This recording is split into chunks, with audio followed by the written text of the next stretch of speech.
and they have success stories and tragedies. So, it's, and that's just one story. I'm sure there's thousands of those situations where, people think that their man or their girl is ready. That I would say high profile, right? And with high profile comes a lot of attention. Yeah.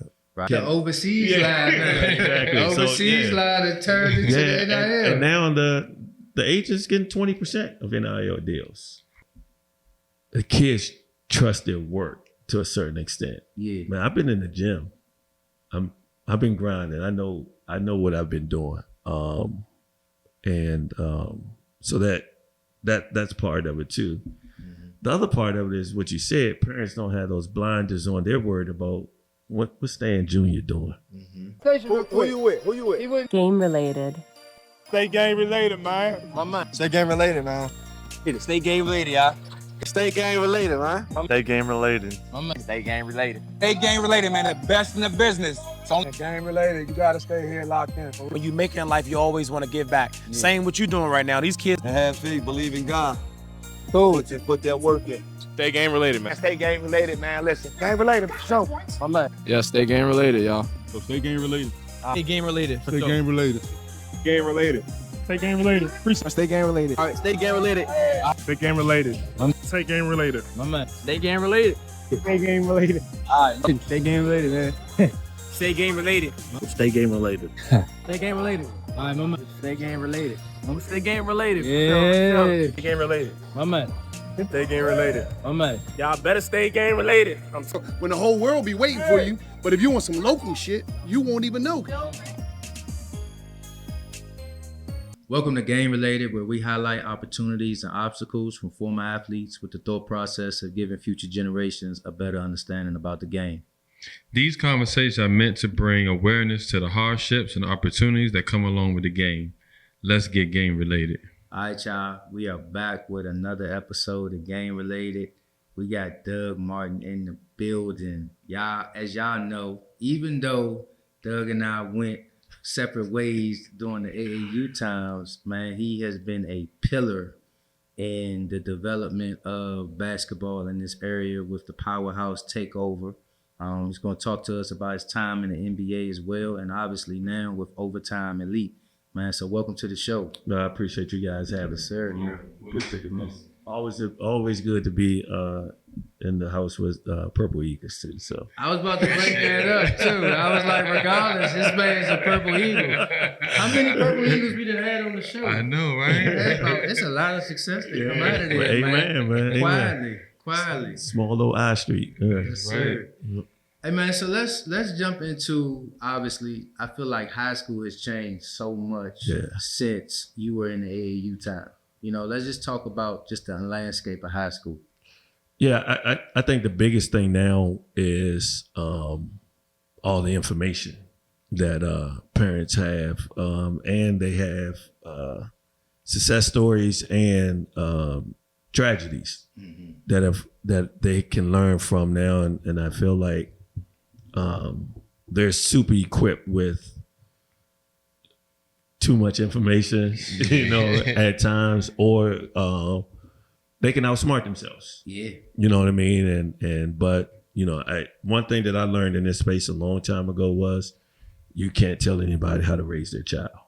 Yeah. And they're gonna do, anytime a parent has said, "Hey, Coach Doug, this isn't working for me," I've never argued with them, because you know what's best for your child, and I want you to always feel like I'm supporting you and helping you get your child to where he or she needs to be, whether that's me as a vehicle or me as just part of the process. Now, let me ask you this. With this information, sometimes I feel like every parent thinks their kid is the exception to the rule. Yeah. Talk about what's your thoughts on that? Yeah, I mean, it's, as parents, we all think our kids are special and different. The one thing the DMV has afforded people is success is really close. There isn't a high level or any Division I basketball player in this area has 2-3 people away from an NBA player. Yeah. It's so. I had a parent tell me one time at playing basketball at number 10, and a kid was Quinn Cook was new in the NBA, and actually I want to say it's between his senior year at Duke and going into the NBA, and Quinn was playing pickup with some kids that had just got finished working out, and of course Quinn wasn't going Duke Quinn, he was just getting some cardio and getting some shots up, and the kid that he was guarding scored on Quinn, and the dad tapped me. My man ready. So it's and that's just one story. I'm sure there's thousands of those situations where people think that their man or their girl is ready off of one incident or one just one thing that happened out on the court that they feel like, yeah, my guy's ready to go. So I mean, what can you do about it? You can't put the milk back in the carton. Yeah. You know what I mean? That's the biggest thing. So this is what the process is. This is what it looks like. This is what the landscape is going to be. Now we just got to learn how to maneuver through this terrain because it ain't changing. Yeah. And speaking of on the DMV, right? We talked a little bit off camera. What do you think makes us so special? We got so many guys that are in the NBA or just successes overseas or successes in college. What transpires between that? I will put our training, the trainers that we have in the area, high school coaches, and the AAU coaches and directors up against any geographic area in the country. There's the coaching here is elite. The training here is elite. And whether you're in the WCAC, whether you're in the MAC, whether you're in the DC public school, whether you're in Northern Virginia, iron sharpen iron every night. You go to, if you just think 6 years ago, you go to a PVI Gonzaga game, it's 10 Division I players on the floor, but it's also 10 Division I players sitting on the bench for, 5 on each team as well. So it's always iron sharpen iron every night. Here, you go in the gym and you see New World guys, Durant guys, and Takeover guys working with the same trainer, and they're and again it's iron sharpen iron. So I it's the training, the coaching, the mentorship that goes on too. Because I know when I was Takeover, Vic came back and talked to the guys. Jeremy Grant came back and talked to the guys, and that means something. That's value that we had at a time where no one else had. When I was with Takeover. Yeah, that was a way that they retreated with couple guys away from me. I was sick. Man. They get to the joint, that's when that big boy is. I was like, ain't nothing I can do about that. The mentorship stops. Yeah. So, man, talk about, I guess now, right, you're with Overtime, and you got a lot of players that I would say, that's the word I want to say, high profile, right? And with high profile comes a lot of attention, right? And, one of the first things now with all this money getting thrown around is their market value. What conversations are you having with them as far as like how to gauge that? Or can you have that conversation? Yeah, I'll tell you something that's been crazy for me is to meet a ninth grader that is represented by Clutch. Or a sophomore that's represented by Bill Duffy. Yeah. So those conversations are well down the road before they even get to me. Part of the landscape of that is they come in with a value already. One of the things Overtime does do is we increase your value for when you go to college. And most kids now are getting paid off of how many followers, how many views they're getting. And man, I love it. I want them to make every dime that they can. My only problem with it is when you get to college, I think you should report it. It should be reported. Yeah. Because what's happening now, and I know this is kind of getting ahead of the game, but what's happening now is kids are saying, well, I made $100,000 at my school. If I transfer to you, I want 120. Well, the truth is you only made 30 at the school that you were. Well, It's the overseas line. Exactly. Overseas line that turned into the NIL. And now the agents getting 20% of NIL deals. So I've known of agents to agree to a $100,000 deal. The kid signs a $100,000 deal, and then the agent comes back and say, "No, we got to make the kid the deal worth 100 to him. My 20 got to come on top of that. I can't take the 20 from the 100." So it's deals after the deal. You know what I mean? So it's the landscape. And so I've never, at overtime, I've never talked to a player about their money.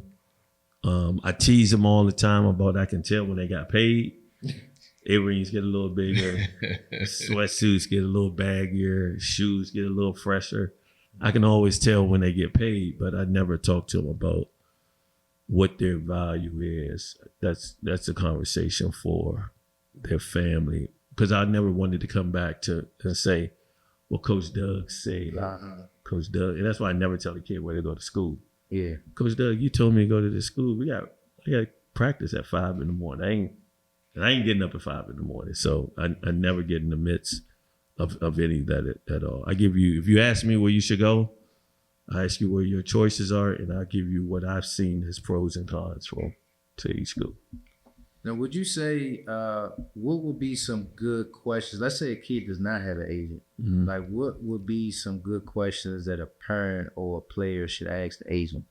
How are we going to gauge our value? Okay. So what are the parameters that gauges the value that we currently have? And how can we get to a value where we as a family want to be or are comfortable with? Mm-hmm. Some agents come in with deals that they can present to players. Some agents tell players, you go get the deal, I'll negotiate. You go get the product or the brand, I'll negotiate the deal. And some agents just sit back and collect a check off of what happened. So one, where's my value now? Two, what value are you bringing to us? Why should we go to you?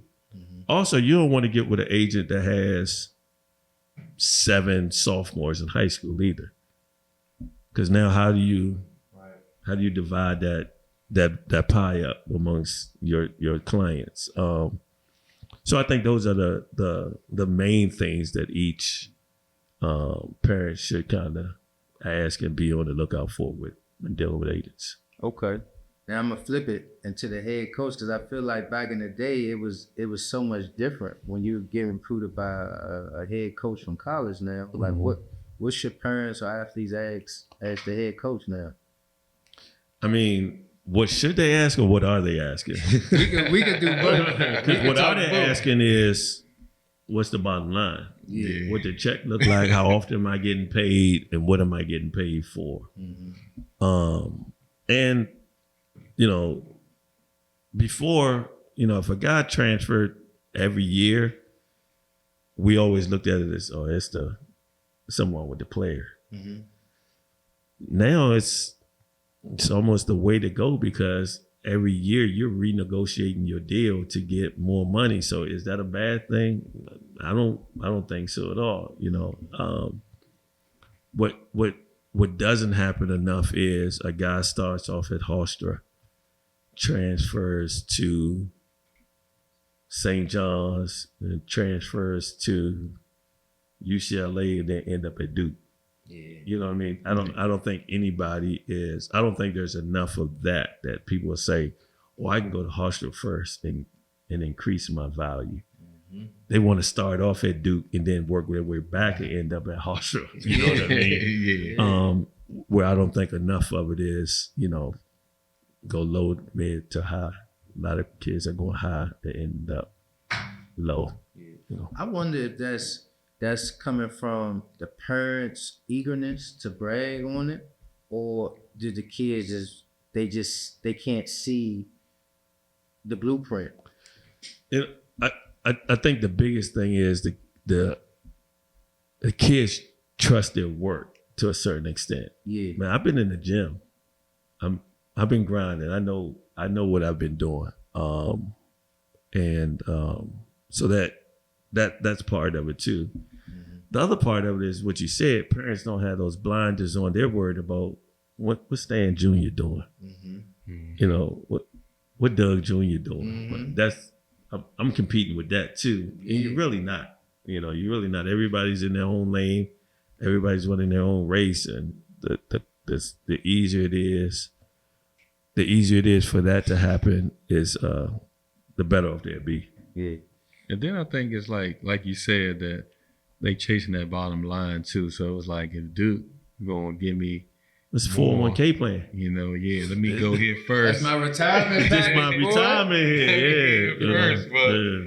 You know, but like you said, if you go to Hofstra, you're gonna get that smaller bag, but you keep putting that work in, that bag gonna grow as you get better. That's what I'm saying. That's the way I look at it. Yeah. When my grandkids, when it comes to their time, that's the way, that's the way I would want to I would want to approach it, because I think it's more value in that than going to Duke for not the top bag. You're not gonna get the best bag at Duke, because they're gonna bring in what they bring in. Mm-hmm. And then when you're going to go down a level, that money, so every year you're taking a pay cut. Yeah. Whereas the other way, I think you should be looking at taking a pay increase every time. Exactly. I'm going to say it again. If you're not lottery, stay away from the Power 5. Yep. I'm going to keep saying it, man. Take your time with this thing. Yeah. All right, so one of the things that I always admired about you is your ability to see talent and to understand what they need to do to be successful. Right? Y'all used to kick our butt with a lot of this stuff, right? So I wanna do like a quick breakdown of, like, back in the day you had traditional point guards. Mm-hmm. Now it's like combo guards, right? Yep. Let's talk about the positions. Like, if you are a 6'1" guard, like, what should you be doing? If you are a 6'4", you know what I mean? Like I want to break. Let's break down some player stuff like that. First, if you're a 6'1" guard right now, it's tough. Yeah. Because of the way the game is played, it's tough now. But if you are 6'1", this is what I believe. You got to make every open shot.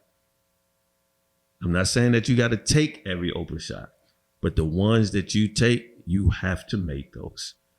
And you got to possess a superpower, whether your superpower is tenacious defense, if your superpower is always getting your 2 feet in the paint to make things happen, or if you're just an incredible leader.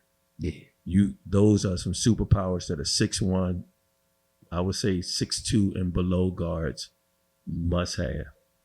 If you're not working towards those things right now, basketball is going to become difficult sooner than later, if it's not already in high school. Mm-hmm. And you can get away with it in high school, but where everybody wants to go, it's tougher. It's tougher. So the first thing, it's the most valued thing in basketball right now is the ability to shoot the basketball. Yep. And if you're 6'1" and you can't shoot, and your superpowers don't overwhelm your shooting, I'll give you a great example. Aaron Thompson, when he went to Butler, couldn't shoot, didn't shoot well enough, but his superpower was he was an elite defender of the basketball. His superpower was he got his feet in the paint and he didn't turn the ball over. And his superpower was he knew everything LaVelle Jordan wanted to run before LaVelle wanted to run it. Mm-hmm. So he was successful at Butler. Didn't have to transfer. Didn't have to chase anything.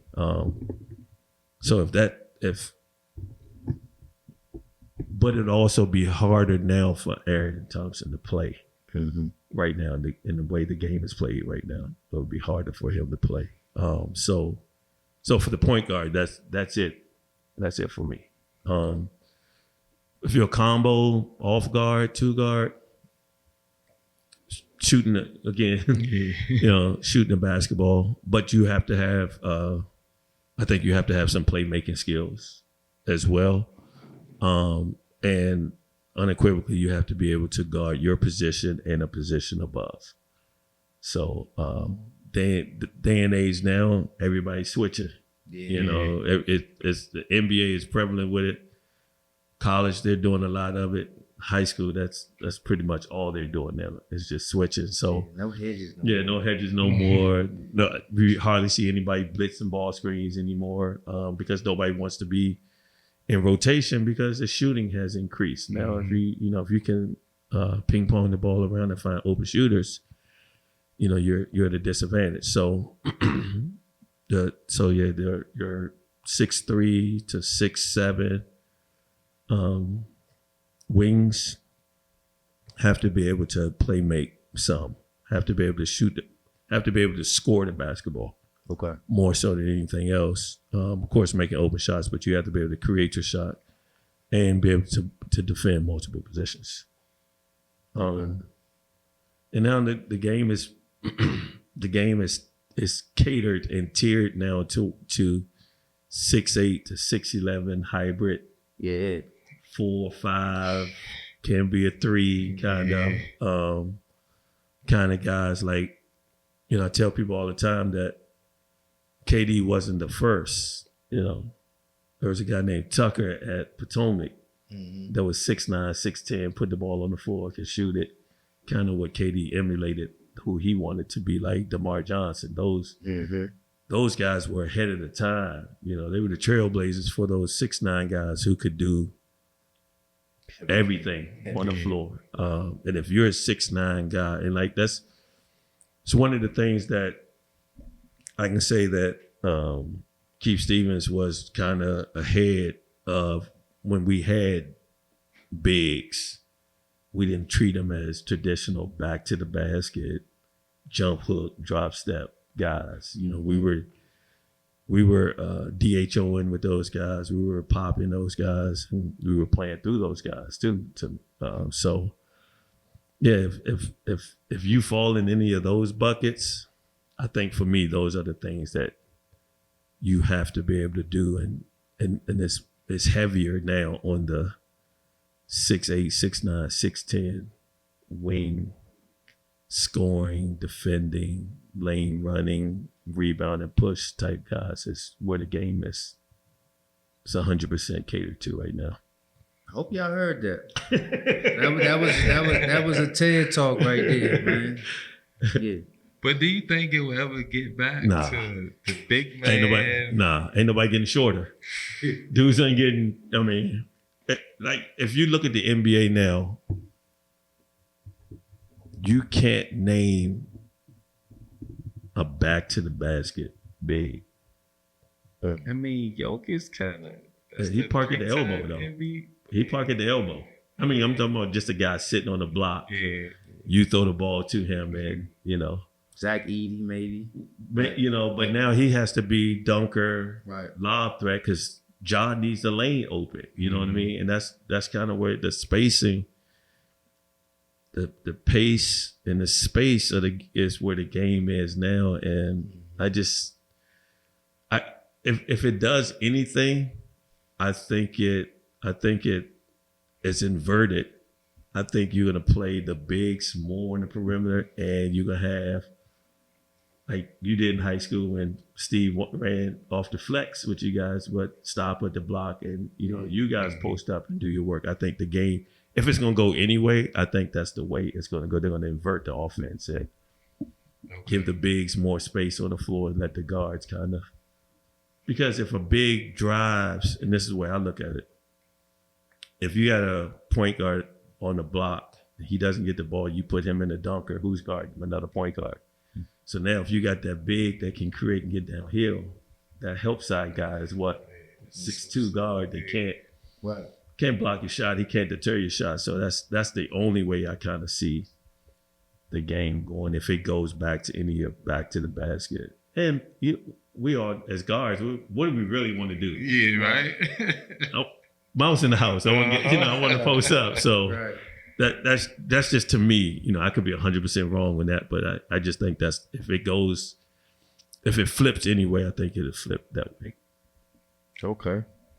So, Overtime Elite. So, for the audience who might not know or informed about Overtime Elite, talk about Overtime Elite, your experience and your time there, and what you have learned. Yeah. So Overtime Elite is different than when it started. Okay. When Overtime Elite started, they took 30 kids from around the world and paid them handsomely to forego their college eligibility to work to be a pro, learn to be a pro, train to be a pro, eat to be a pro, all those things. We still hold those things, but now you don't have to give up your eligibility because now with name, image, and I think Overtime was the driving force of name, image, and likeness. I think Overtime Elite was the driving force of the G League at night being default. Because instead of going to the G League and hoping, because those guys still had to get drafted. Yeah. You know what I mean? Yeah, okay, you playing against grown men, but you also don't want to get your head beat in every night too against a dude that's 29 years old that's legitimately trying to get back to the NBA and a 17, 18, 19-year-old kid. You ain't the vehicle for this. So now we take kids from around the world and we try to spread so Overtime doesn't pay like it used to for the kids, but we try to spread the money out the best we can to give everybody the best opportunity to shine. But they still 8 o'clock in the morning, you either weight training or you're in practice, skill development. And that goes from 8 to 11. And then from 11 to 12, you're kind of off. 12 to 3, you got the academic time. And then from 4 to 6:30, back in basketball.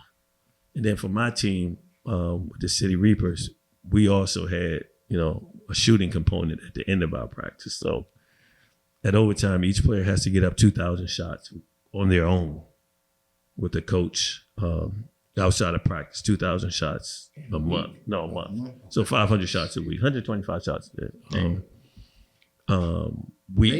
Just shooting. So that's the rub and so if anybody from Overtime still watching this, that's my rub. I don't care how many times you shoot the ball. I care how many times the ball go in the basket. Yeah. So I want to change it to makes. Yeah. So if it takes you 10,000 shots to get 2,000 makes, now we're working with something. And it adds some value to it too, because now there's a quantitative measurement to the work that you're putting in as well. So yeah, that's just kind of what it was and what it is now. I'm a product of the Metro Conference, which is now the WCAC, and I always felt like it was the best basketball, high school basketball that you could find. But now the WCAC is 11-team league, 1 through 5 is really, really good. 6 through 11, it's when the summer league schedule comes out, or the summer when the summer's over with, you can look at the WCAC and say, oh, number 11 is going to be this team, number 10 is going to be this team, number 9 is going to be this team. Yeah. At Overtime League, we got 8 teams in the league. Now we have 9 with Dynamic Prep joining the league. But any given night that you can, and it's a tougher game. It's college floor. It's NBA floor. College 3-point line, and we play the first, second, and third quarter 8 minutes, traditional high school minutes. Okay. The fourth quarter is 12 minutes. Oh, so 15-point lead, 16-point leads going into the fourth quarter. They aren't safe. Yeah, you know what I mean. And this could happen any night. This can happen any night. So from top to bottom, 1 through 8, 1 through 9 now, I think Overtime Elite League is tougher. WCAC may be more top heavy than we are, but night in and night out, I think the Overtime League is a tougher league. Okay. So you definitely been in the game for a long time and mentored some of the great players. What you would say would be some of the most important factors of being a great coach, and how you get the great players to buy into the culture and the system? Communication. I think that if you tell a kid, kids are the most impressionable people walking the face of the earth, but they're also the ones that are going to say to you, no, remember when you said, you know, and that starts at a very young age for kids because they're so in tune to their own wants and their own needs. So if you tell a player, this is what we're going to do, this is what it's going to look like, one of the things that I've always tried to do, and I haven't always been great at it, is tell them the truth about what it's going to look like. One of the things that that we did at Takeover was we kept 11 players on the team. Most coaches like myself, we only played 8 or 9, to be honest with you. 10 and 11, I really had to have real conversations with them and say, hey, some nights it's gonna be better than others. Some nights you may be 11 minutes. Some nights you may not play at all. But you're also a road ankle away from playing 25 minutes. Mm-hmm. And that's the truth. Mm-hmm. And you give them that decision to say, yeah, this is what I want to do, or this is what I want to do. Because I always say this especially with Takeover AAU, we probably practiced 90 times. Facts. But played 25 games. So where's the value at? You're going to get better in practice. That was the thing that we always hung our head on. You're going to get better in practice. The game is a byproduct of that. And yeah, the game is what you're striving for. But it takes a special player to understand that, yeah, this journey is what it is, and it isn't the 25 nights. It's the 90 days that's going to get me to where I want to get to. And I still, I took that with me to Overtime Elite. And, we play 20 league games and maybe 5 showcase games out there. So we play 25 games, but we practice twice a day, and we only play on Friday and Saturdays. So then you got Sunday off. So Monday, Tuesday, Wednesday, Thursday, you going twice a day. Sound like overseas. Yeah. So in a week, you got 8 practices and 2 games, plus a shoot around. So you got 9 practices and 2 games. Sure. So sounds like some fun though. Yeah. So that's it's also teaching them the value of what practice looks like and what practice is too. And like you said, it is preparing you for overseas because only 60 dudes are getting into the NBA every year. Yeah. And this is worldwide. This isn't just the DMV. This isn't just Chicago. This isn't just California. This worldwide. So your journey most likely, if it continues, is with a Rosetta Stone up under your arm trying to learn another language. So yeah, they're going to, you're going to be in Istanbul. Yeah. And you're going to practice at 8, and guess what? You're going to be back at 2 o'clock, and you'll practice, and then you'll have optional shooting at 7 o'clock at night on non-game days. So that's kind of the model for us. So you say your team, the Reapers. Speak about the team, man. How the season and some of the talent you have on the team. Yeah, my first year. So when I got to Overtime, I was extremely lucky because I became the head coach of the Los Angeles Lakers, so to speak. Okay. The Reapers are the most popular team in Overtime. So the success of the Thompson twins kind of helped propel me to the front of the line, so to speak. In the preseason, my team was picked to finish 5th in the league. Okay. Just because they didn't know me, had a new collection of players. This is what he did. Yeah, you did a post on this. Yeah, and I did. Yeah, I got a famous post on this. Yeah, and we ended up winning the championship. Okay. And then this year I had probably the favorite team, but one of my best player was hurt most of the year, and then in January he decided to go to Kansas. But then I was left with one McDonald's All-American and another kid that's going to Tennessee. So the cover wasn't bare. Yeah. But we lost in the championship. So my 2 years there have netted out. My 2 years there has netted out 2 championship appearances. So I'm happy with where it's at. Yeah. That's very similar to what you was doing in high school. y'all get there. Sometimes y'all win it, sometimes you don't. I mean that's what it is. Ray Brewer used to call me Tom Izzo. So you always get to the Final Four, but just getting over the hump is the hard part, and it is. So. Nah, that's cool, man. That's cool. So, man, let's jump into your time in the NBA with the Clippers. Okay. Talk about what did you learn from the NBA space? Man, personally, I learned that all the work that you do, all the hands that you shake, all the fist bumps that you do, all the pleasant conversations you have with people mean something. I wouldn't have that opportunity if I wasn't a good person to Paul Hewitt when he was at George Mason. Excuse me. And during COVID, he called and said, you want to go in the bubble. The NBA bubble had just ended. They were going to do a G League bubble. And I was like, yeah.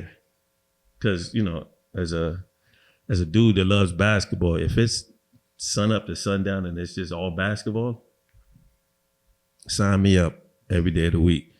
One of the things that the biggest thing I learned is, man, them dudes good. Yeah. Like elite.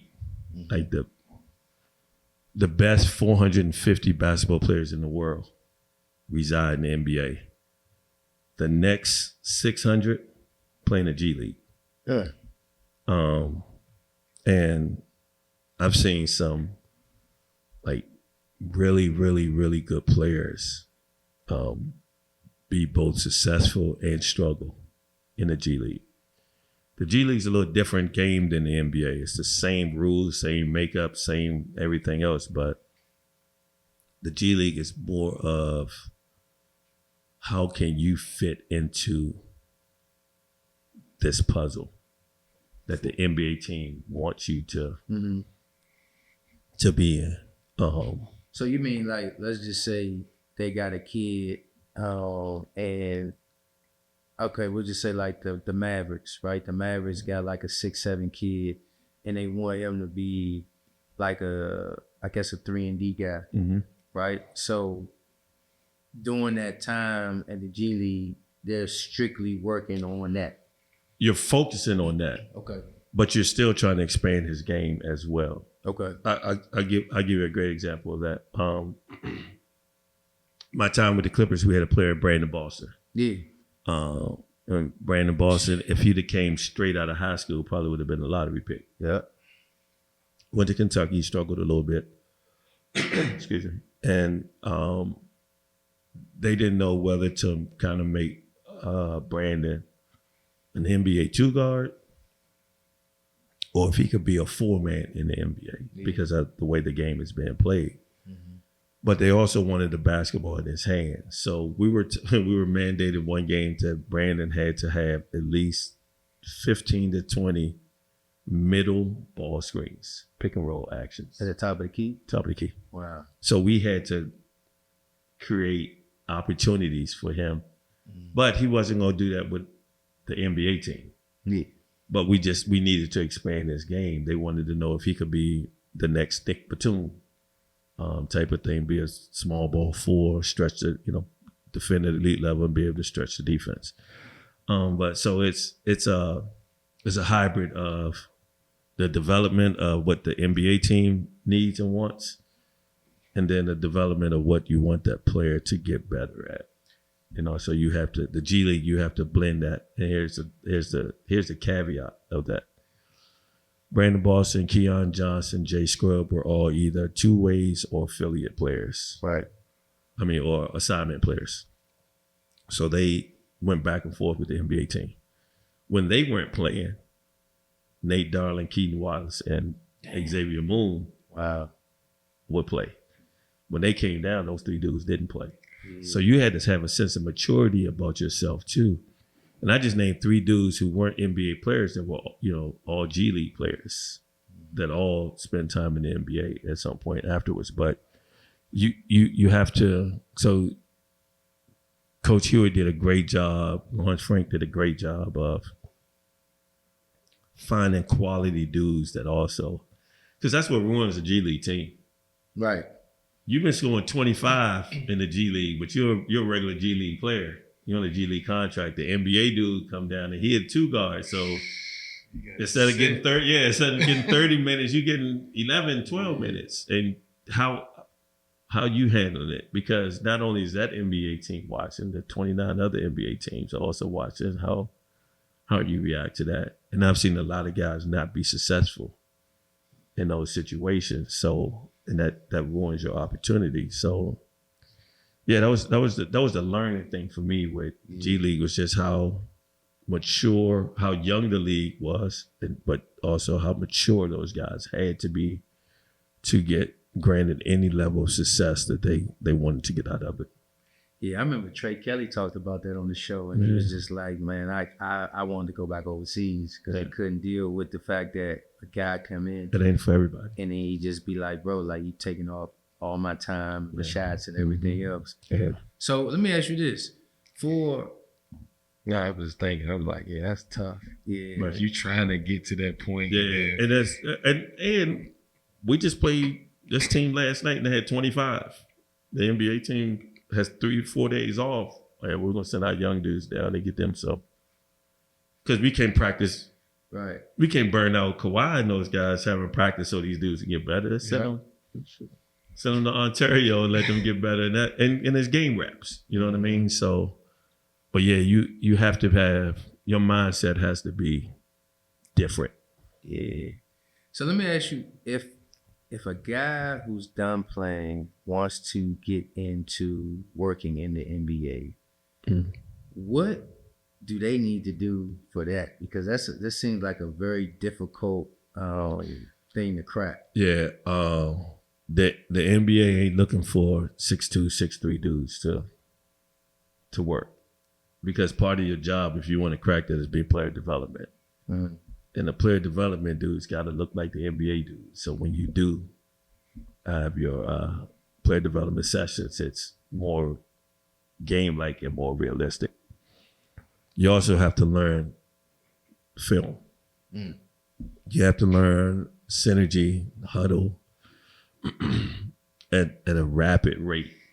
I was fortunate that I didn't know any of it, but I had a guy that before we went into the bubble who would sit on the phone with me and computer and teach me what it looked like. So I got ahead of the curve on that, but network unbelievably, but also look the part, stay in shape.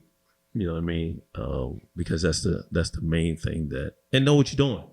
Yeah. You know, being tall don't isn't the answer, but it helps you get to the answer. You know what I mean? Okay. All right, cool. So man, let's get back to the orange, man. Let's get back to Takeover, man. You know, Takeover, I think you were there, what, 12, 13 12 years? Yeah, 12 years. You know, just talk about, first and foremost, I mean, we could start from the get-go when y'all, were trying to prove yourselves. Mm-hmm. And then, obviously, once you got there, I mean, you were taking everybody's best shot. every year. You know what I mean? And y'all built to me, a dynasty franchise in a way, Right. where, a lot of people didn't necessarily like y'all, but it was hard to, like y'all got it done. Right. You know what I mean? So just talk about Takeover in general. Yeah, I think you can't say you can't start off with talking about Takeover without mentioning the leadership and the leader that Keith Stevens was and is to this day. He set the standard every day, and it was fortunate enough that we had enough people around that if you weren't holding your end of the bargain, you were told. You were told, and it didn't always. The message didn't always come out as polite as you would want it to be when you're not here. So that was that's the main part of it. It was like Keith said, an unbelievable standard that guys followed. And then like for me, Keith told me, he's like, man, treat it like it's yours. You know what I mean? If you can, I was fortunate enough to I sat, next to him for like 7 years as his right-hand man, and I was fortunate enough to be in some rooms and part of some conversations that I could take away from, and he could trust me that he didn't need to be in the room to get things done. So yeah, it was just that, and then and that was the biggest thing when he told me, man, treat this like it's yours. He and I would have some conversations, some really hard conversations about what he could do because it was his company. It was his, if I'm gonna lose this, it's gonna be on what I do, not on what anybody else does. Mm-hmm. And once I kind of understood where he was coming from with that and kind of embraced that part of it, it was a lot easier for me to rock. It was times that I would go out and people would think Takeover was mine, or they would say, "Hey, Keith," and I'm like, "Nah, I'm done." Look, you know what I mean? And it was just his leadership, and then just getting some really good dudes to kind of row the boat the right way. Kenny Johnson, Jamil Jones, Nunu, Ray, and I know I'm gonna leave out a bunch of guys and get a bunch of phone calls about that, but Brendan Strong, just a bunch of dudes that kind of knew what we wanted it to look like. It didn't always look like what we wanted it to look like, but we knew what we were striving for. We knew what we wanted it to be. And contrary to a lot of belief, we didn't go around and always pick the best players. Mm-hmm. I'm glad because I was about to get to this. we went around and picked guys who could fit a role or be compatible with good players. Mm-hmm.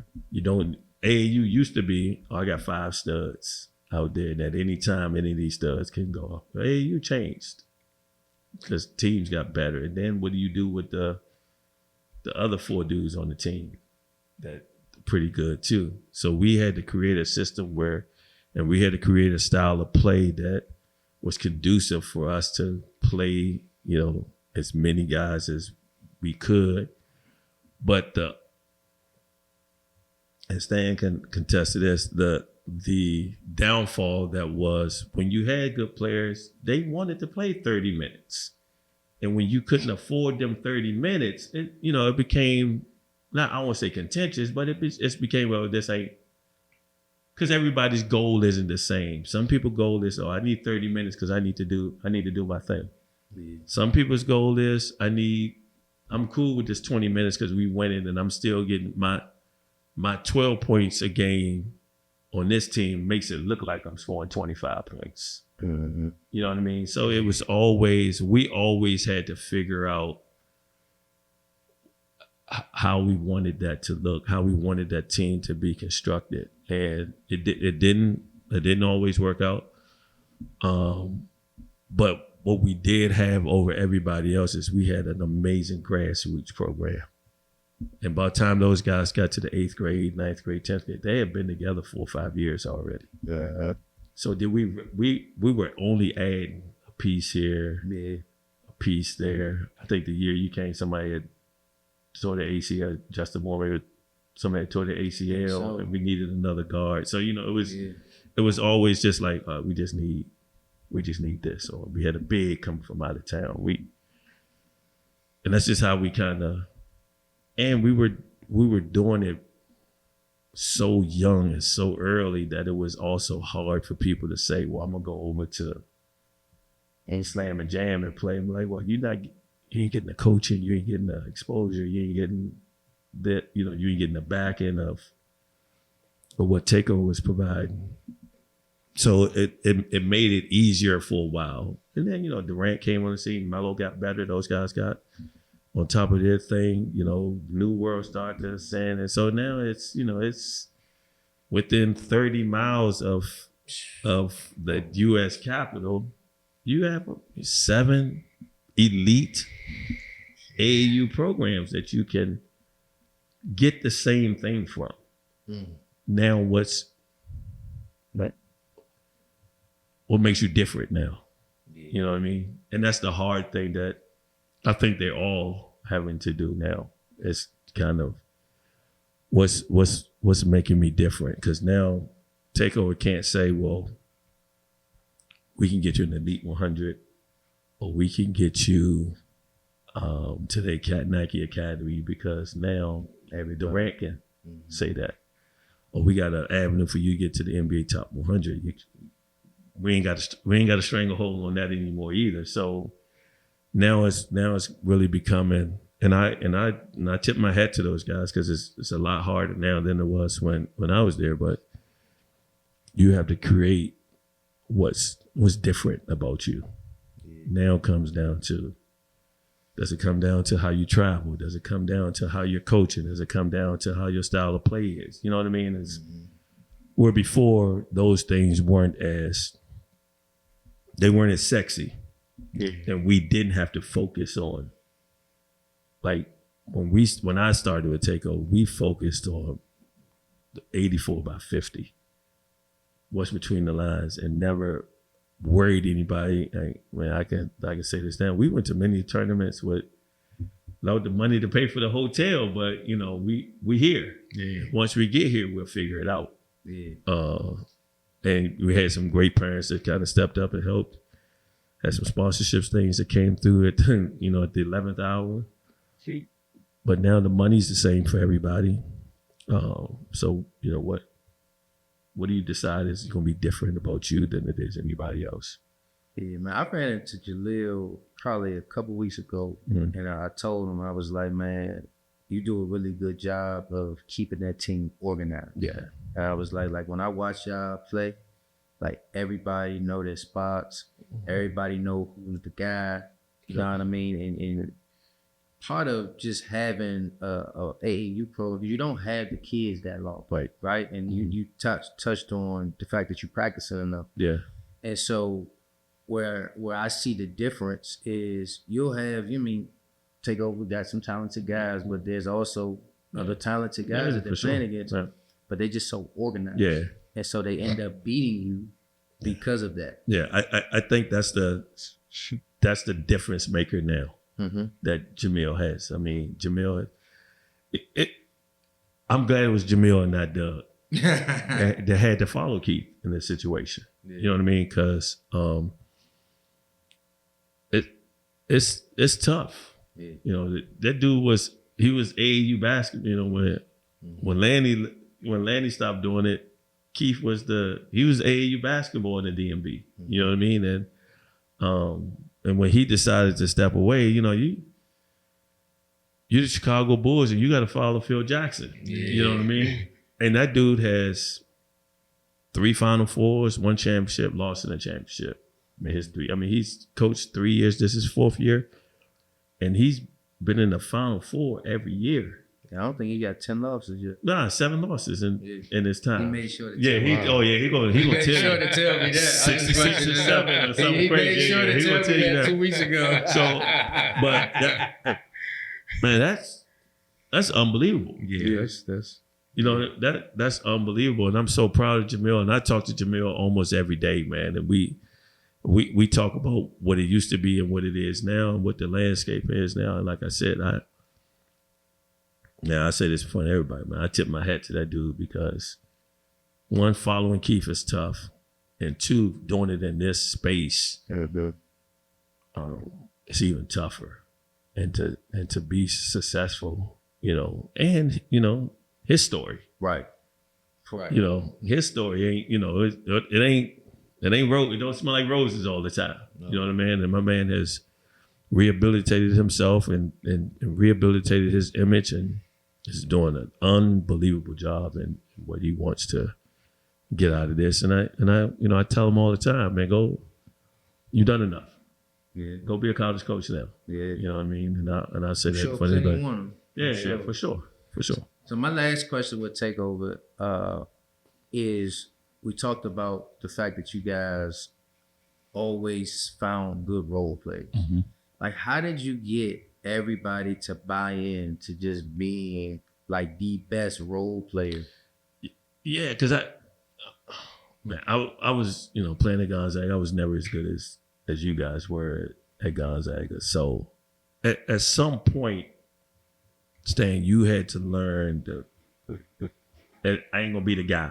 I got to play with other good players, and for me to get where I want to get to, I need to surround myself with as many good players. That was tough too. You know what I mean? I know exactly what you're talking about. So, and that's the thing that we did, and I know that's the thing that they still do is the higher you go, the less your role is on that team, unless you're KD. And now KD is at a point now, he's almost 40. He's going to the Rockets to do a job, but man, it's how many good players is around him now that he doesn't have to do all the heavy lifting. Right. So now what do you add your other value to? So I think that's the biggest thing for what we've done is got good players and made them understand to be, man, if you're a rock star and you can still, we were still churning guys out to the places that they wanted to go to.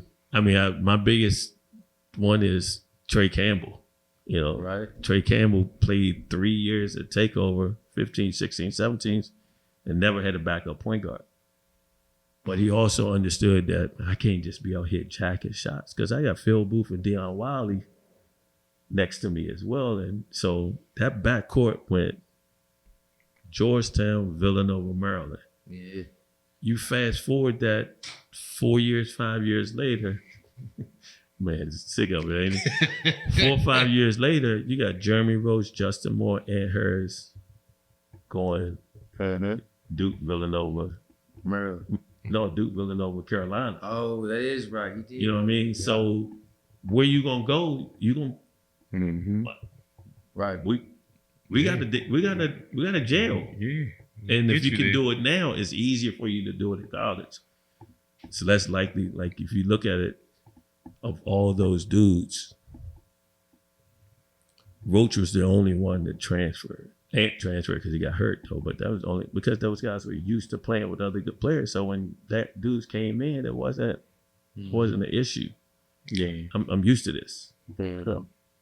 So let's say from Takeover, pick your. Man, I thought I was going to get out on that last question. I know where this going. Pick your 5 from Takeover, and you got your 5 from Overtime Elite. Man. Who you think gonna win this game? All right, my 5 Takeover players, man. This gonna make so many people mad. I'm gonna take Luka Garza at the 5. I lost on that recruiting battle. I was pissed. Yeah, I'm gonna take Luka Garza at the 5. I'm gonna take, man. I'm gonna have to change this up. I'm gonna take Jalen Smith Sticks at the 4. I'm gonna put Jeremy Grant at the 3. Okay, so he left all over. Yeah. Now I'm gonna go. I'm gonna mess people up. I'm gonna go Brian Crawford at the point. Oh, okay. And I'm gonna go Ola at the 2. Okay. That's. I was wondering if you was gonna pick Vic. I was like, if you don't pick Vic. He's the original Takeover dude, Right. and actually came up with the name Takeover. So he has the he gets grandfathered in on that. Yeah. But I know like Phil Booth and Deion Wilder, those guys gonna be mad. But man, overtime elite. I'm gonna take Alex Sarr at the 5. Okay. Good. I'm gonna take Rob Dillingham at the point. Shit. I'm gonna take Malik Thomas at the 2, and I'm gonna take Amin and Asar at the 3 and the 4. I don't know, Takeover. I don't know, Takeover. And the winning team will be whatever team I coach. Okay. That's my out. That's my out. That's a good lineup right there. That would be a good matchup. Great That matchup. would be a great matchup. Great matchup. Man. Yeah. Them damn twins, man. Unicorns. Oh my God. They come back and work, man, at overtime elite, and the work that they just. We've all seen a lot of basketball. I can honestly say the most athletic dudes I've ever seen. Like first bounce, second bounce, third bounce, quick twitch, turn in the air, run. Unbelievable.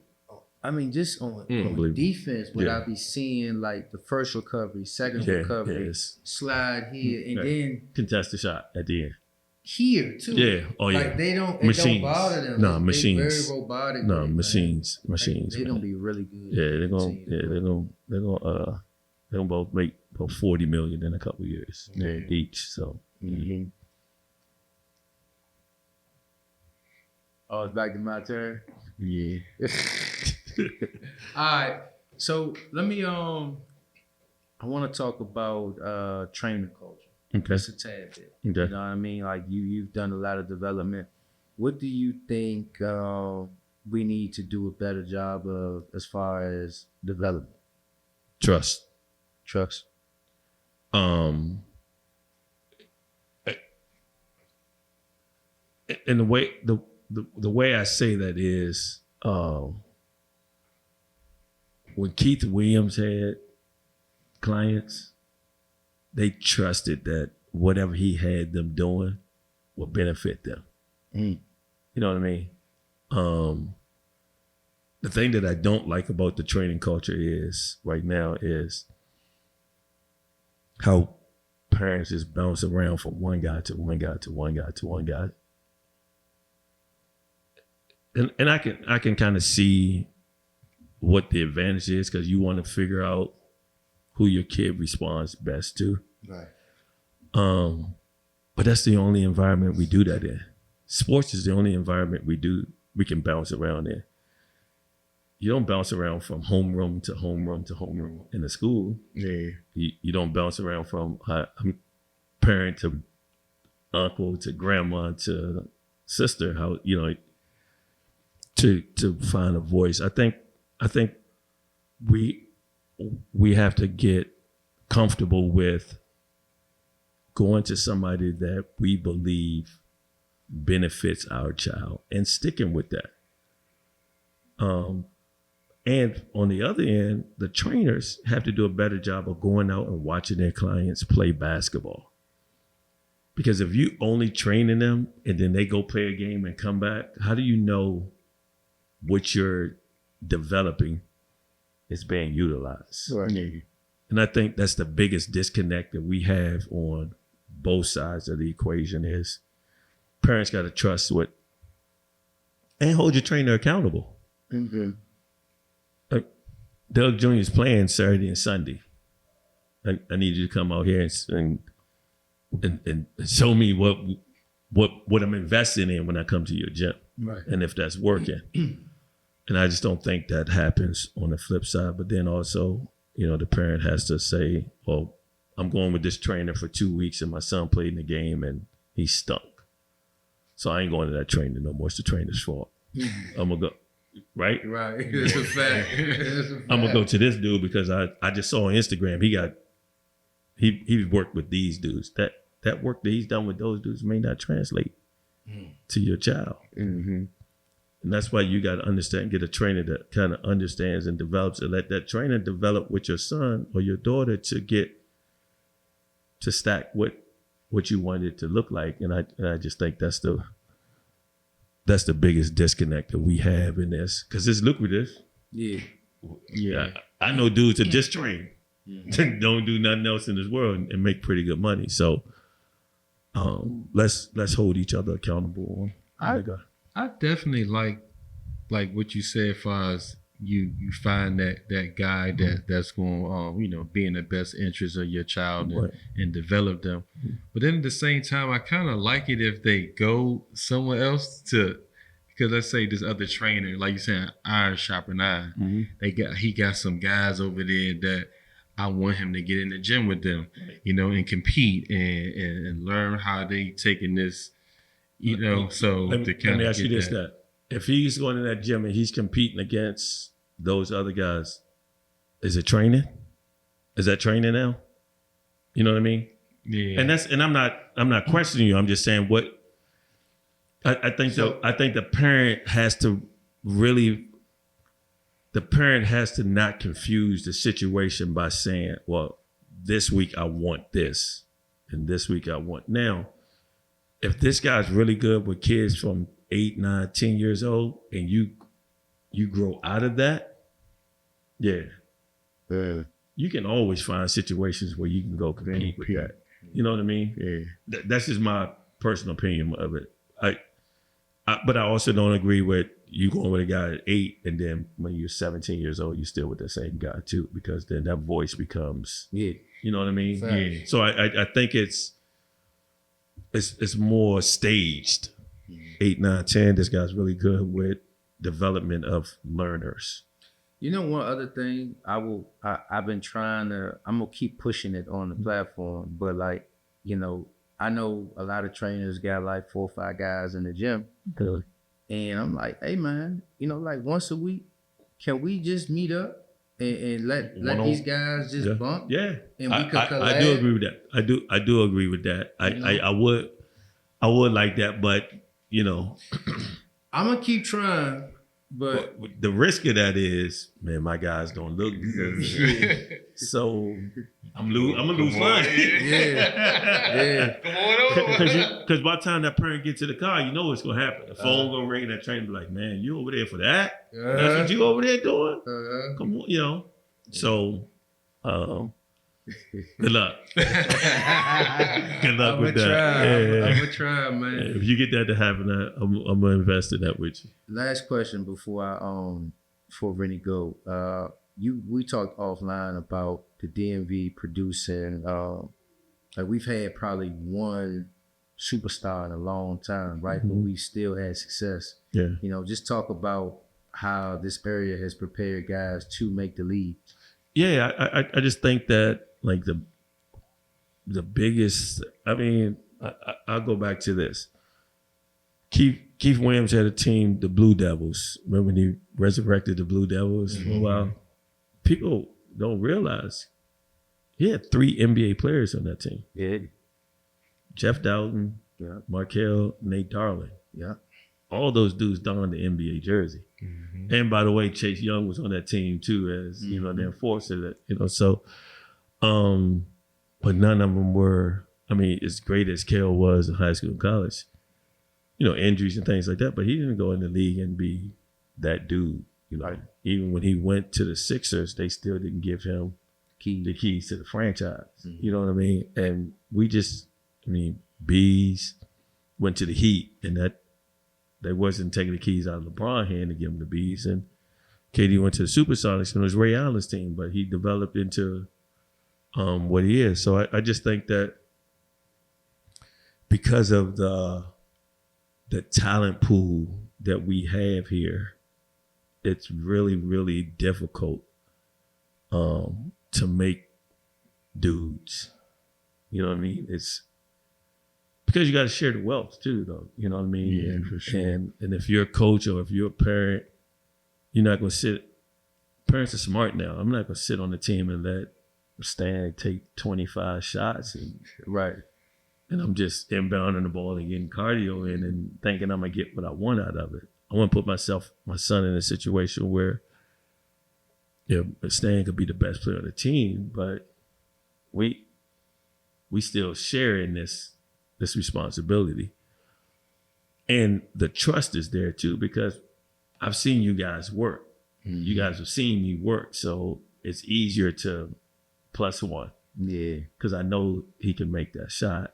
And I think that, and like I said before, I think that goes into elite trainers, elite high school coaches, elite AAU coaches and parents that get it.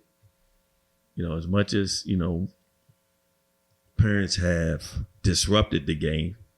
And it's not always bad, the disruption that parents have had, because they've held people accountable too. It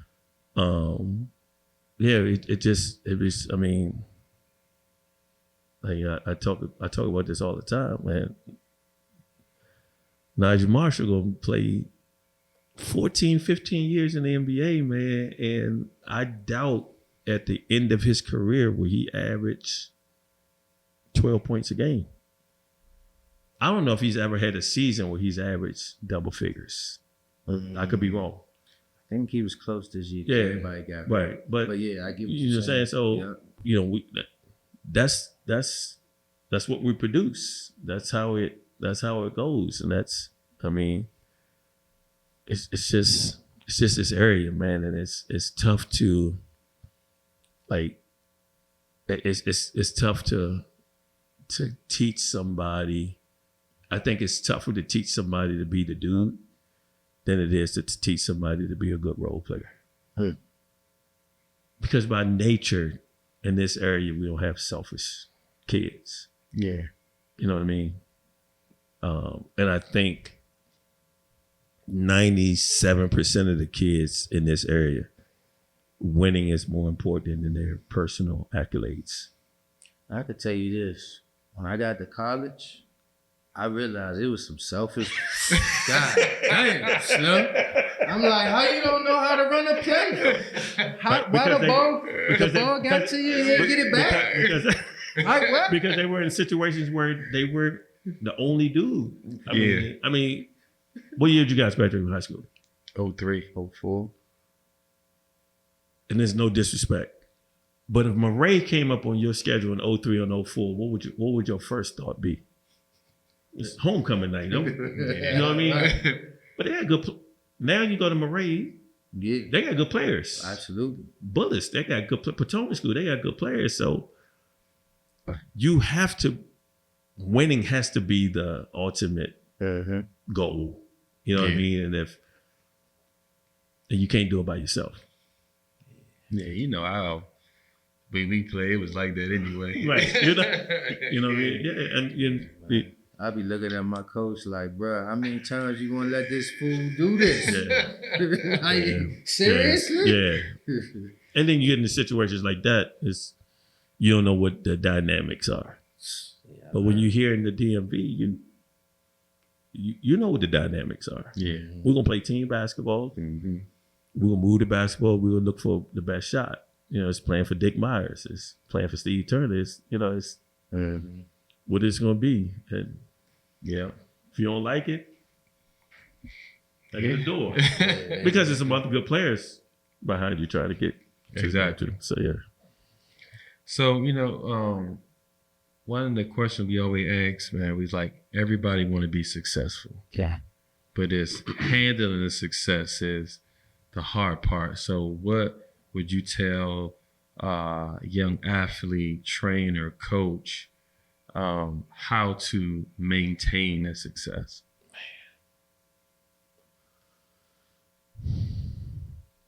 I think the biggest thing that, like for me, all this happened, it felt like overnight. You know, and I don't talk about this enough, but like my situation going from Takeover to Villanova, Right. it's not normal. Right. It doesn't, you know, AAU, a 16 and under AAU coach don't go to a high major in a team that's going to win 2 national championships in the next 4 years. Because that's what happened. 16 and under AAU coach don't get plucked from that to go and work in the G League right away. You know what I mean? So my message is different than what the traditional trajectory of what everybody else has done. You know, I look at Brenda. Brenda went from Loyola to St. Joe's to GW and GW to Syracuse. That's the traditional route that it goes. But for me, the biggest thing was always be where my feet was at. I was never at Takeover looking at, I mean, Keith and I had a gazillion conversations about, all right, foot in the back, it's time for you to step out and do something else. But I was always comfortable where my feet was planted. And I mean, and I'll let other people be the judge of this too, but I felt like I was always humble in the space that I was in too. Am I confident in what I do with basketball? 100%. 100%. But there has to be a sense of humility that comes along with that as well, and be good to people. I think that's what my blessings have come, because I've done more good than I've done bad, you know, in this space. And sometimes you get lucky and sometimes you get rewarded. And I think I got both. I got blessed with some luck, and I also got blessed with just the rewards of my hard work. So the biggest thing for me is be where your feet are, be humble in the space that you are, and work your tail off. I think anybody who has worked with me or worked alongside of me will tell you that I definitely did all three of those things at a high level every single day.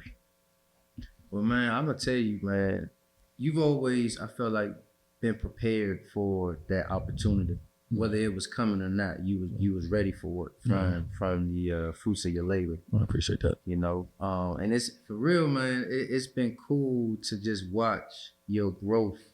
I'm saying this as a young dude, but I really done watched you, you know, pave your way and jump into multiple different situations and still excel. You know, everybody speaks highly of you. No, I appreciate that. You know, and obviously you've helped build a major program, man. Yeah, I appreciate that, and I do appreciate when I do come back in town, and you know, all the friendliness and the support that I get means a lot to me, because outside of my family, you know, basketball is the most important thing, you know, for me, and it means a lot. It's given me everything that I have. You know what I mean? So yeah, I do appreciate DC for what it's done and how she has backed me. Cool, man. Well, we definitely appreciate you coming on the show, man. This has definitely been a pleasure. Appreciate it. Like I said before, man, it was cool. We talked, and it just happened. No, for sure. I mean, like that's. I felt good because I was like, oh man, we good enough to have you on the show. You know, that was cool, man. And when we get down to ATL, I'm gonna definitely check OTE for sure. out. For sure. Wishing you much success this coming year. You know, right. Very exciting for you, man. I appreciate that, man. Thank you. And I do want to say this, that I truly appreciate what you guys, how you've pushed this basketball community forward, and how you've come on here and not just been yes men, you've challenged these. You know what I mean? And that's what is needed. That's the only way, you know, iron sharpens iron. And I'm sure it's a lot of guys that walk out of here and say, man, I got to do better, or I got to do more. And just to hear you guys support me the way that you do, I'm gonna walk out of here and feel like, yo, I got to do more, because, you know, there's a lot of people watching. Yeah.